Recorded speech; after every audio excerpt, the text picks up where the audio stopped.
అంకమ్మ తల్లి మహిళా బృందావన చెక్క భజన సమాజానికి అవకాశం ఇచ్చిన పెద్దలందరికీ కూడా మనస్ఫూర్తిగా ధన్యవాదాలు తెలియజేసుకుంటున్నాం. నుంచి మనల్ని అందరికీ మోటివేట్ చేయడానికి, అలాగే ధర్మం గురించి, శివాజీ మహారాజ్ యొక్క క్షాత్రం గురించి, హిందూ ధర్మాన్ని వారు నిలబెట్టిన విధానం గురించి మనకి వివరించడానికి పూజ్య శ్రీ శ్రీ శ్రీ కమలానంద భారతి గారు వచ్చారు. శ్రీ కమలానంద భారతి గారు పూర్వం సంఘ ప్రచారంగా ఉన్నారు. తర్వాత వారు సన్యాసాశ్రమం స్వీకరించిన తర్వాత భువనేశ్వరి పీఠాధిపతిగా వారు ప్రస్తుతం అందరికీ బాధ్యత నిర్వహిస్తున్నారు. గన్నవరం ఎయిర్పోర్ట్ ఎదురుగా ఉంటుంది భువనేశ్వరి పీఠం. చాలా పురాతనమైనటువంటి భువనేశ్వరి పీఠం ఆంధ్రప్రదేశ్లో. ఆ పీఠాధిపతి వారు ఈరోజు మనకి సందేశాన్ని ఇస్తారు. ఆ సందేశాన్ని విని మనమంతా కూడా ఆ ధర్మ మార్గాన వారు సూచించినటువంటి శాస్త్ర మార్గాన మనం అందరూ కూడా నడవాలని చెప్పేసి మనస్ఫూర్తిగా ప్రార్థిస్తూ పూజ్య స్వామీజీని ఆశీర్వచనం ఇవ్వవలసిందిగా కోరుతున్నాం.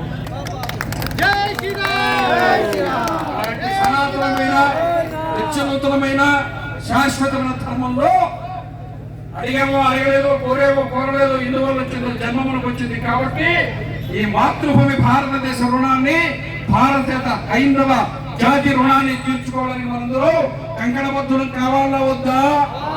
అందరూ శివాజీని ఆదర్శంగా తీసుకోవాలా వద్దా? ఛత్రపతి శివాజీ మహారాజ్కి, ఛత్రపతి శివాజీ మహారాజ్కి జై భవానీ, జై భవానీ, జై భవానీ, జై శ్రీరామ్, జై శ్రీరామ్, జై శ్రీరామ్. భారత్ మాతా की, भारत माता की, भारत माता की. वंदे वंदे वंदे वंदे वंदे वंदे.